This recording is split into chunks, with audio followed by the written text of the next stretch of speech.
ಒಂದು ಮಳೆಯ ರಾತ್ರಿ, ಗುಡುಗು, ಮಿಂಚು. ಒಂದು ಚಿಕ್ಕ ಹಳ್ಳಿಯಲ್ಲಿ ಶಿವ ಅನ್ನೋ ಹುಡುಗ ಒಬ್ಬನೇ ಕುಳಿತಿದ್ದ. ಅವನ ಜೀವನದಲ್ಲಿ ಎಲ್ಲವೂ ಕಳೆದು ಹೋಗಿತ್ತು. ತಂದೆಯಿಲ್ಲ, ಅಮ್ಮ ಅಸ್ವಸ್ಥ, ಭವಿಷ್ಯ ಸಂಪೂರ್ಣ ಕತ್ತಲೆ. ಅಷ್ಟರಲ್ಲಿ ಟಕ್ ಟಕ್ ಬಾಗಿಲು ತಟ್ಟಿದ ಶಬ್ದ. ಶಿವ ಬಾಗಿಲು ತೆರೆದಾಗ ಹೊರಗೆ ಒಬ್ಬ ವಯಸ್ಸಾದ ವ್ಯಕ್ತಿ. ಅವರು ಅವನ ಕೈಗೆ ಒಂದು ಚಿಕ್ಕ ಬೀಜ ಕೊಟ್ರು.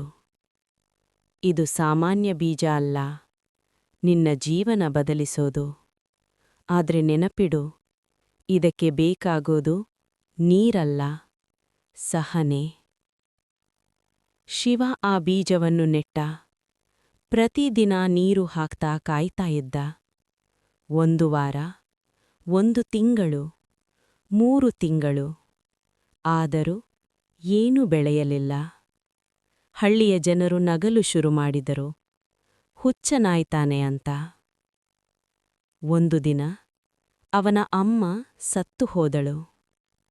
ಆ ರಾತ್ರಿ ಶಿವ ಮಣ್ಣಿನ ಬಳಿ ಕುಳಿತು ಕಿರುಚಿದ. ಏಕೆ? ನನ್ನ ಜೊತೆ ಯಾಕೆ ಹೀಗಾಗ್ತಿದೆ?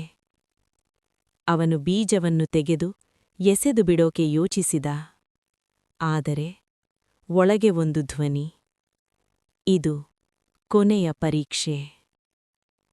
ವರ್ಷಗಳು ಕಳೆಯುತ್ತವೆ. ಜನರು ಅವನನ್ನು ಹುಚ್ಚ ಅಂತಲೇ ನೋಡ್ತಾರೆ. ಆದ್ರೆ ಶಿವ ಬಿಡ್ಲಿಲ್ಲ. ಪ್ರತಿದಿನ ಅವನು ಮಣ್ಣಿಗೆ ನೀರು ಹಾಕ್ತಾನೆ. ಅವನ ಕಣ್ಣೀರು ಕೂಡ ಅದೇ ಮಣ್ಣಿಗೆ ಬೀಳುತ್ತೆ. ಒಂದು ಬೆಳಗ್ಗೆ ಶಿವ ಹೊರಗೆ ಬಂದ. ಪಾಸ್. ಮಣ್ಣಿನಲ್ಲಿ ಏನೂ ಇರಲಿಲ್ಲ. ಬೀಜ ಸಂಪೂರ್ಣ ಮಾಯವಾಗಿತ್ತು. ಪಾಸ್. ಶಿವ ಕುಸಿದು ಬಿದ್ದ. ನನ್ನ ಜೀವನವು ಹೀಗೆ ಖಾಲಿ ಅಂತ. ಅಷ್ಟರಲ್ಲಿ ಹಳ್ಳಿಯ ಜನರು ಓಡಿ ಬಂದರು. ಶಿವ, ಇಲ್ಲಿ ಬಾ ಅಂತ. ಶಿವ ಓಡಿ ಬಂದ. ಅವನು ನೋಡಿದ್ದದ್ದು ಪಾಸ್. ಪೂರ್ಣ ಹಳ್ಳಿ ಹಸಿರು ಬೆಳೆಗಳಿಂದ ತುಂಬಿತ್ತು. ಜನರು ಹೇಳಿದರು, ನೀನು ವರ್ಷಗಳಿಂದ ಇಲ್ಲಿ ನೀರು ಹಾಕಿದ್ದೀಯಾ, ಅದರಿಂದ ಈ ಭೂಮಿ ಜೀವಂತ ಆಯಿತು. ನೀನು ನಮ್ಮೆಲ್ಲ ಉಳಿಸಿದ್ದೀಯಾ. ಅದೇ ವಯಸ್ಸಾದ ವ್ಯಕ್ತಿ ಮುಂದೆ ಬಂದರು. ಪಾಸ್. ಶಿವ, ನಾನು ಕೊಟ್ಟ ಬೀಜ ನಿಜವಾದ ಬೀಜ ಅಲ್ಲ. ಅದು ಒಂದು ಪರೀಕ್ಷೆ. ನಿನ್ನ ಸಹನೆ, ನಿನ್ನ ನಂಬಿಕೆ.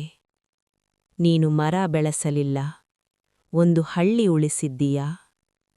ಆ ಕ್ಷಣ ಶಿವ ಕಣ್ಣೀರು ಹಾಕಿದ. ಈ ಬಾರಿ ನೋವಿನಿಂದ ಅಲ್ಲ. ಸಹನೆ ಅಂದ್ರೆ ಫಲ ಕಾಯೋದಲ್ಲ, ಫಲ ಇಲ್ಲದಿದ್ದರೂ ನಿಲ್ಲದೇ ಇರುವುದು. ಒಂದು ದಿನ ನಿನ್ನ ಸಮಯ ಬರುತ್ತದೆ.